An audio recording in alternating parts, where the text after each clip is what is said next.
Hello,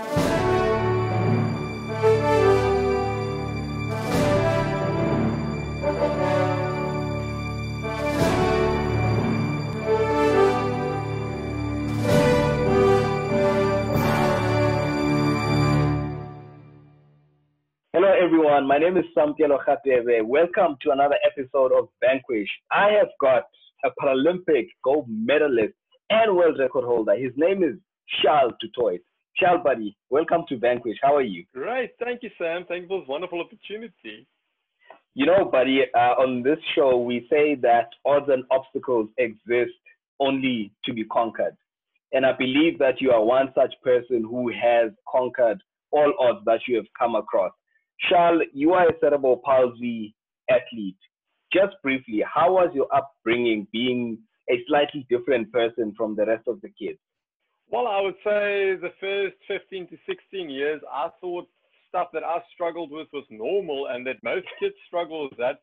It was only at the age of 17 when my physiotherapist told me, why don't you go for classification to be a part of disability sport? And a lot of things started to make sense to me. Why I walk with a limp, why I struggle to use my one hand more than the other, why I have balance impairment and coordination. So yeah, a lot of things started to make sense to me at the age of 17. Dude, are you for real? You 100%. didn't know. You didn't know all these years. Oh, I thought Charl. everybody struggled with the same thing. So you thought everybody had a limp and like you struggled to hold and touch things. Everyone had the same problems. Well, I squeezed someone's sandwich with my right hand at university, and then I realized, shucks, there's definitely something wrong with my hand as well. But yeah, I always knew that I had one calf and one half, so that was a big difference for me. And I just thought, okay, we'll train the one more. Charl, okay, you are killing me. Wow. So then, obviously, for you, your life was as normal as it could get then, because well, everyone was disabled to you, or everyone was normal like you, depending on how you look at it. Exactly. But yeah, the cool thing for me was a lot of things started to make sense to me when I went for classification or went through the process. And I was like, okay, shucks, things are normal, if I can put it in quotations. But yeah, only at the age of 17, I realized there was about 3 to 4 centimeter arm difference or arm length difference. So yeah, what a surprise on my 18th birthday. I went for classification on my 18th birthday. Wow, this is the funniest disability discovery story I've ever heard. Wow, but it is the best one. So you now on your 18th birthday, happy birthday, Charl. You are disabled. So what does that mean to you now? You are classified and now you can do disability sports. Happy birthday. How's that birthday? I think it was a very confusing one in this sense because I don't know what the process would have been after that. But looking back at it now, it was the start of a beautiful journey. And I had the opportunity to be a part of such a wonderful community. And it changed my life forever. Well, your life, well, your life was always either disabled or very normal, depending on how you look at it. But I suppose, though, for the first time, then you could at least compete in sports that was, let's say, equal. Because I don't know if you took part in sports and how well you did versus actually able-bodied kids compared to you. Look, I did a lot of team sports. And I played first team hockey for my school for 5 years. And yeah, like I love sport in general, but you know, when you always know there's something different in the sense, I always had that feeling that something is different. And I know one of my friends asked me the one day, I think it was grade 11, they asked me, why do you struggle to run? Like, it really looks like you're really struggling. And I was like, what do you mean? So everybody, it felt like everybody around me knew that something was different, and it felt like I struggled. But to me, it was like, I'm gonna flip and beat you. Wow, you never knew for so many years. My goodness. You know, funny thing, today I actually had to go and get a doctor's letter, which I have to submit, which is a confirmation of my disability, because you need a doctor's letter for that. Because, like, when you look at me, it's just not possible for you to believe that I don't have hands. But I've known for 22 years that I don't have both my hands. And you lived with your disability unknowingly for so many years. Amazing. So now you get into disability sports. What was your first competition that you took part in? It was trials for nationals in 2011.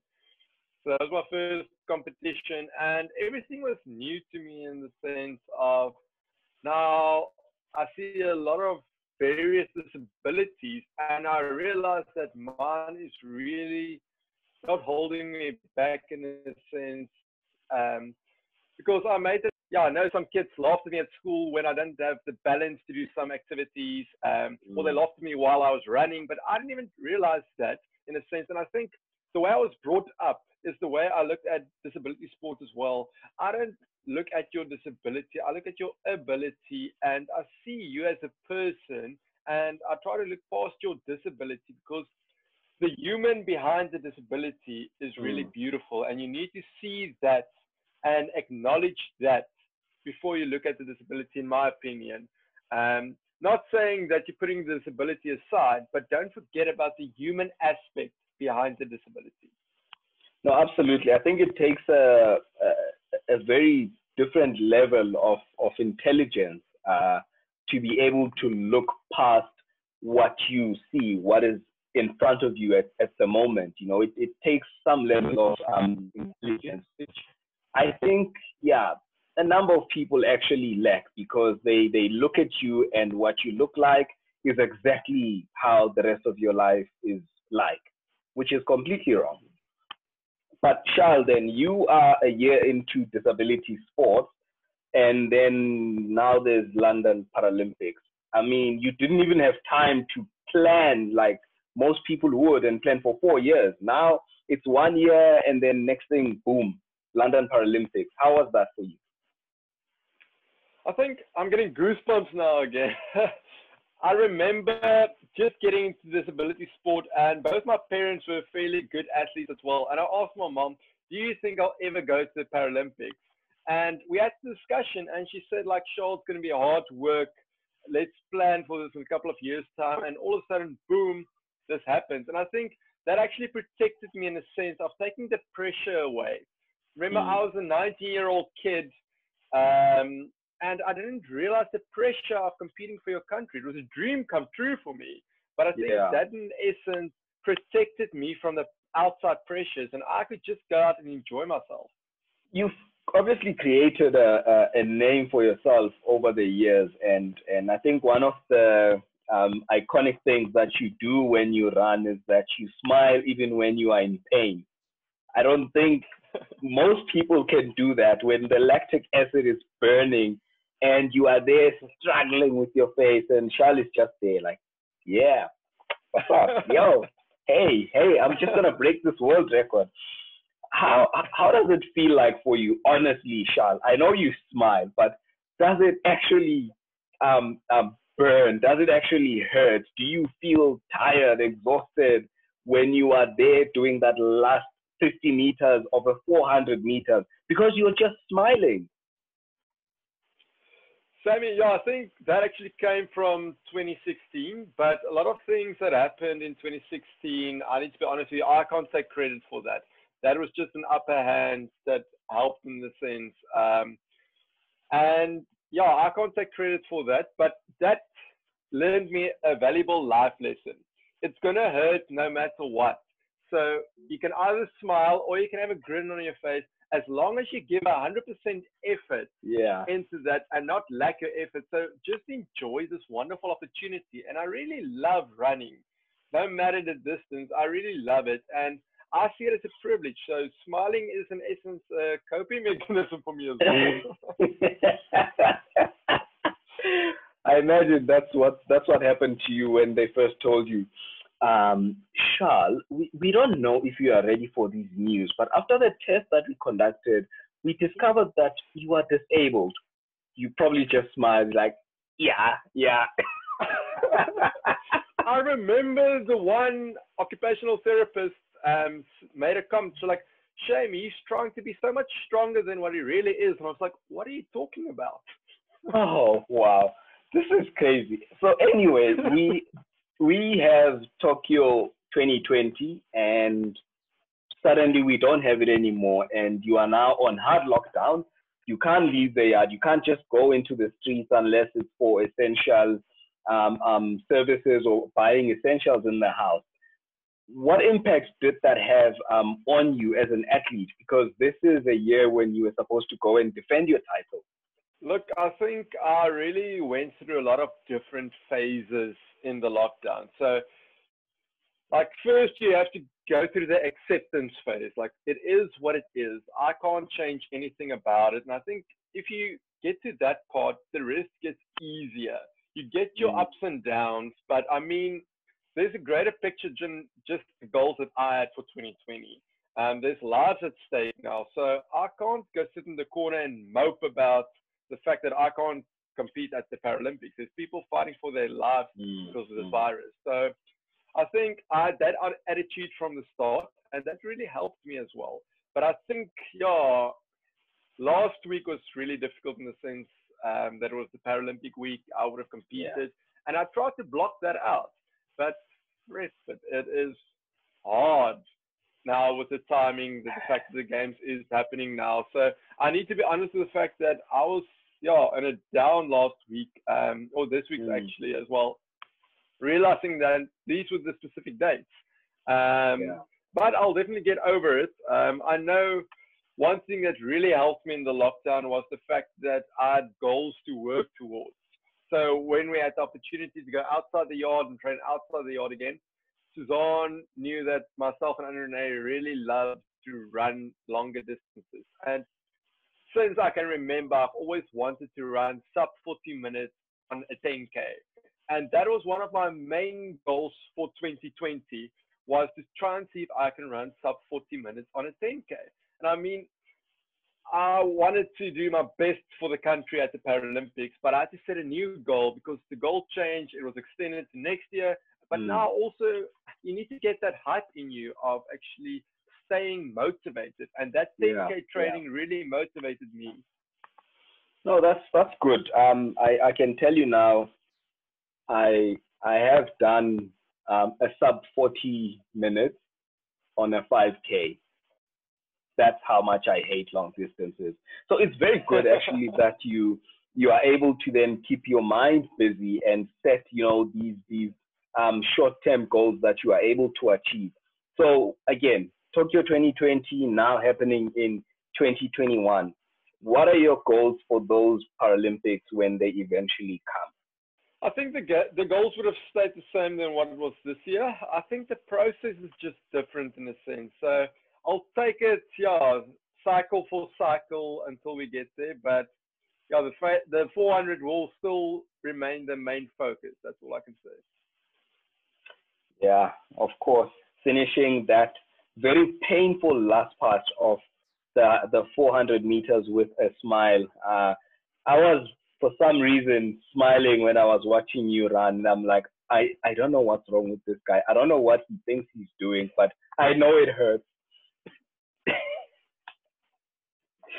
So, Charl, I mean, I threw up afterwards. Yeah, exactly. No smiling then. But you've done very well, and I mean, I keep on repeating that. But what sort of support have you been receiving, let's say, during these times of lockdown? How has I don't know, SASAPD, SASCOP, whoever is responsible for looking after you and ensuring that you are able to go to Paralympics and represent as well as you want to? How have they been supporting you during this time of lockdown?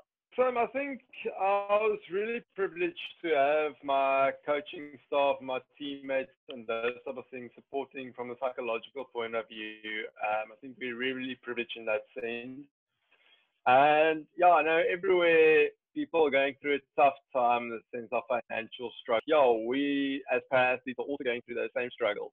So yeah, the fact is, I think this is a difficult situation for everybody. But support-wise, unfortunately, yeah, we're not in a place where we're currently receiving funding.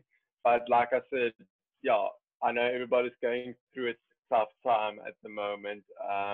But we as athletes are also going through a really tough time financially as well. Anyway, Charl, make sure that you keep a positive mind, buddy. It is genuinely a tough time for everyone. So it's only fair, I suppose, that people don't get what they deserve, I suppose, because it is an unprecedented time for the entire globe as well. So I suppose it is fair enough. But look, we're going to be following you. We're going to come and have a follow-up interview as we get closer and closer to the Paralympic Games and I suppose national championships as well next year. So keep a good mind, keep a good spirit, and thank you so much for joining us on Vanquish. Thank you for this wonderful opportunity. All right, everyone else, that was Charl du Toit, Paralympic gold medalist and a man that smiles when he's in pain, and most importantly, my goodness, a man that didn't know he was disabled until his 18th birthday. Can you believe it? This is Vanquish, the show where odds and obstacles only exist to be broken. We'll see you at the next episode. Cheers.